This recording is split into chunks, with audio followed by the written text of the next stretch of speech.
What's up, everybody? It's CSAP, your Common Sense American Patriot. Hey, today I am going to go over a meeting that I went to just the other night here in my local city, the Antelope Valley Republican Assembly. They had as guest speaker Malcolm McGough, which I'll have down in my comment section down there where you can find him. He had a speech that went over everything that every patriot needs to hear.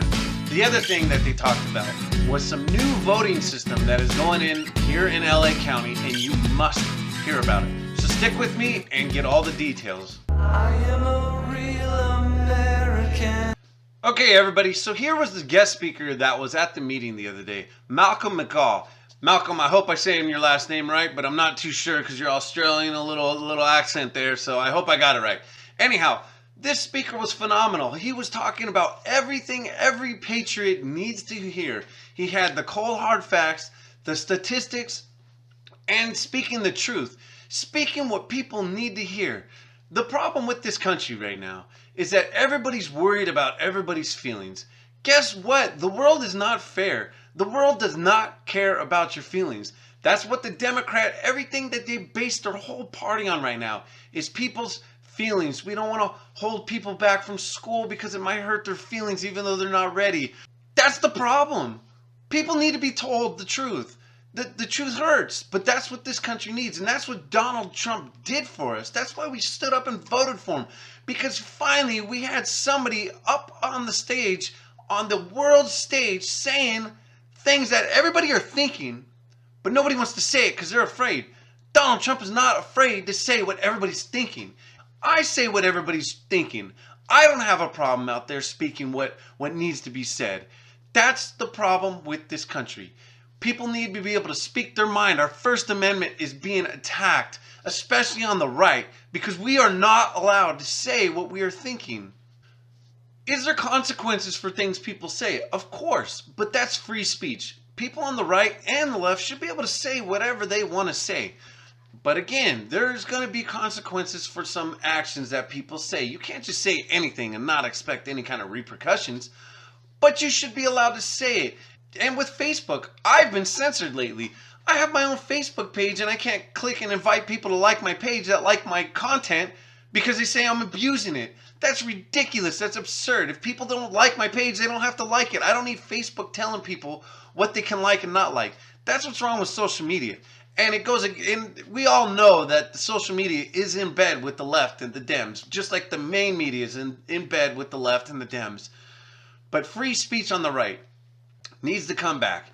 And a great point Malcolm made the other day during the speech was we need to start talking to our family, our friends, and not be afraid to say it. One of his great lines was, we're like on the front lines of a war. We're going to lose friends and family members and people we've known our lives. But we have to say these things. We have to get it out there. If we don't say anything, then we're just going to lose everything. That's the number one. That's our number one amendment. Free speech, because we have to use it and we have to say what's really going on and what's out there. Just look at the California curriculum.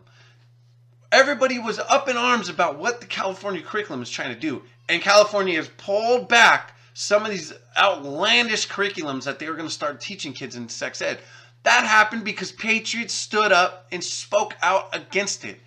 That's what free speech is all about. And that's what's so great about us patriots. We need to come together. We need to grow. We need to get out there. We need to talk to each other.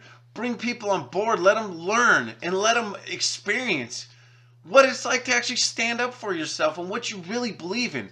Most of America doesn't agree with these crazy values that the Democrats have. It's outlandish.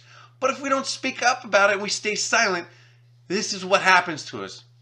This is what's happened to us for the past umpteenth years, is we sat back silent and the left just kept creeping and creeping and creeping on us, and it's done. It's not happening anymore.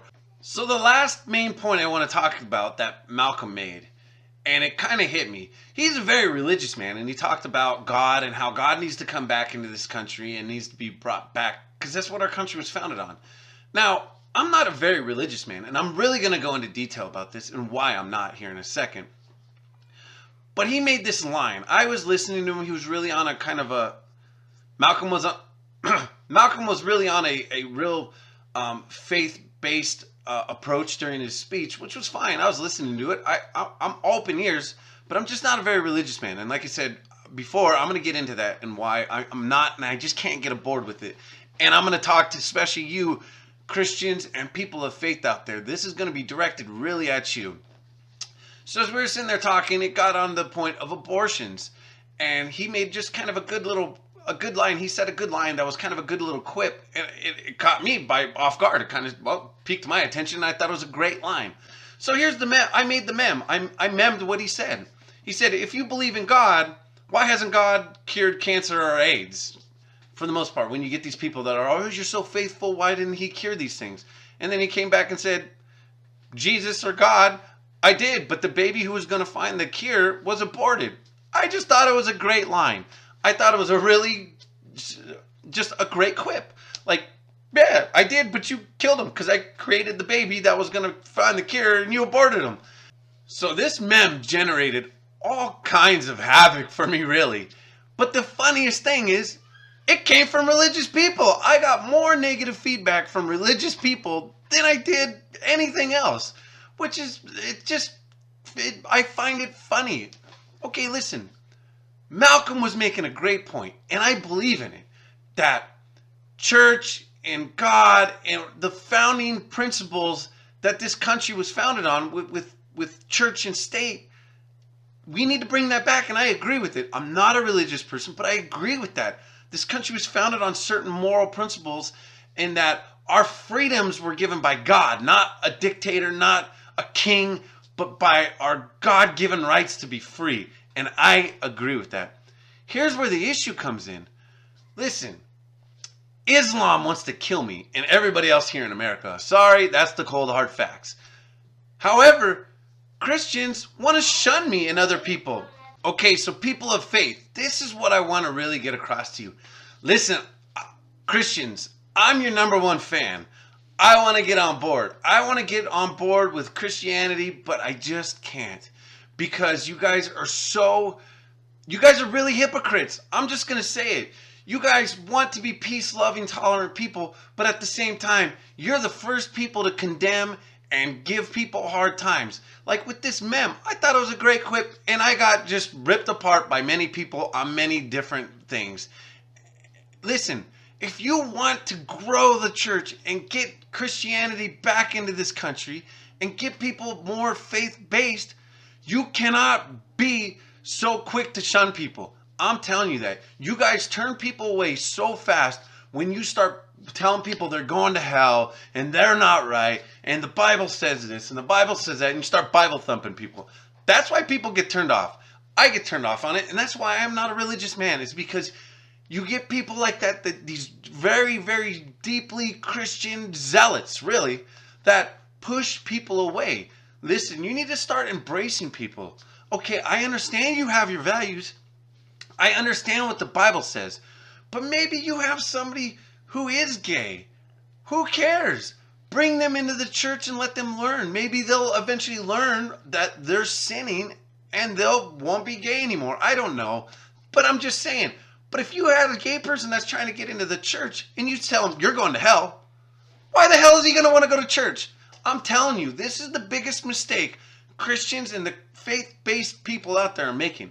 You need to start opening your arms to people, letting them come to church, letting them learn for themselves. And maybe they'll click, maybe they'll change their ways, maybe they'll live by the book of God, by the Bible, whatever it is. Like I said, I'm not very faith-based, so I don't know the details. What I do know is I've had many people tell me I'm going to hell for certain things I've done in my life, or done, or do, because I don't go to church. Like the Catholic Church, I can't take the bread because I'm not part of the Catholic Church. They don't recognize my marriage because I didn't do their little thing. It's ridiculous. And how about the priests they like to fondle the little boys? Come on now. Like, listen, you guys need to get your act together. You guys want to talk, you guys really want to get on the left and how bad the left is and the things they do. You guys aren't much better. Like I said, you guys are honestly hypocrites. You need to change your outlook. You need to keep your morals and principles, but you need to start letting people come in. Let them learn for themselves. Let it come from their own heart. They don't need anybody else telling them that they're going to go to hell for whatever they feel. Okay, the last big thing I want to talk about, I think this was the biggest news that came out of the meeting I was at. There has been changes to the way voting is happening in California, and I'm going to break it down right now. So right here, there's a community meeting Friday, June 7, 2019, down here in Palmdale, in my local area, Lancaster, California. What is happening now is there's going to be, here in LA County alone, there's going to be 1,000 polling places that anybody can go to and vote at. Okay? So you no longer have to even go to your specific voting area. There's going to be 1,000 locations in LA County that anybody can go and vote at. Here's the kickers to these 1,000 voting stations. You can walk there and register to vote that day and vote. Not only that, these polling places are going to be open 10 days prior to the election and open on the election day. So there's going to be 11 extra days at these 1,000 polling places that anybody can go to and vote. They can register that day and vote. You want to talk about open to rampant fraud? This is open. You thought ballot harvesting was bad, and if you don't know about ballot harvesting, that's where anybody can go collect votes from voters and go turn them in at any location. That's how the Democrats took a bunch of seats in California, because the Republican Party didn't even put that information out until it already happened, and the Democrats took it to their full advantage. Here's their scheme going forward next election cycle. This voting solution for all people. 1,000 locations in LA County alone. 10 days prior voting. They can register that day and vote. This is going to be disastrous. All kinds of fraud. You need to know about it. Okay, guys, that's all I got for you. So the moral of the story today is Malcolm was a great speaker. He had a lot of facts. He said what needs to be said. The biggest point I want to make, I want you guys to know that I'm not anti-Christian. I'm not anti-faith. I'm anti-Islam because they want to kill me. But you guys need to open your arms. We need to bring people in. We don't need to push people out. As patriots of this country, we need to bring people in. I want you to welcome me and others into the church and not tell me I'm going to hell for whatever little thing I've done in my life. Let me go in there. Let me open my heart to the church. Learn about it, because that's what our country was founded on. I think a lot of people really do want to get into church and get to learn it. But when you shun people, that's not how you get people together. So I want you guys just to really understand that. Faith-based people, understand that. Please, from the bottom of my heart, I want you to understand. At any point I made today, that's what I want you to understand. I'm not trashing you. I want you to see what's happening and why the church is dwindling. You need to open your arms and let people in. Let people learn faith from their heart. I want to learn it, but you shun me, and I feel uncomfortable going. That's the God honest truth. Pun intended there. The last thing is going kind of based on that. We need to bring people together. We need to get voters together. We need to grow the party of the Republican Party, and really it's Trump's party. We need to come together so we can take back seats in California. It's very important. That's why you need to know about this crazy 1,000 polling centers in LA County. And this is, every county is allowed to do this in California. It's state law. So you need to get it out there. I don't want anybody to be blindsided like they were with ballot harvesting. We need to get off our rumps, quit talking, and start walking the walk. We need to get out there, volunteer, help our candidates, go door to door, get more people registered, tell people, start talking, let people know policies and what's going on in their country.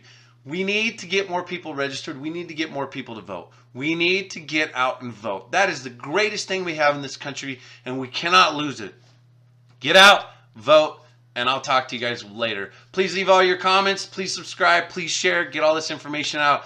I love you guys, and I love this country.